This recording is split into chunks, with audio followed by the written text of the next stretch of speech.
Guys Radhe Radhe. ये मेरी N160 और ये मेरे भाई की R15 V3। आज हम इसकी एग्जॉस्ट साउंड चेक करना है दोनों बाइकों की।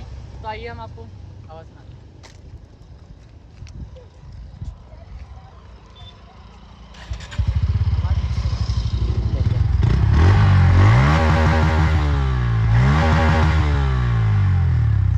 तो ये मेरी N160 की कुछ स्टॉक साउंड है। अब हम सुनाते हैं आपको अपने भाई की R15 V3 की एग्जॉस्ट।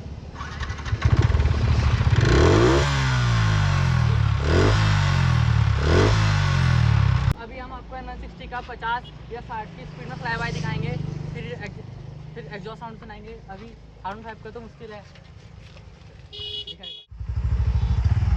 तो दोस्तों अब हम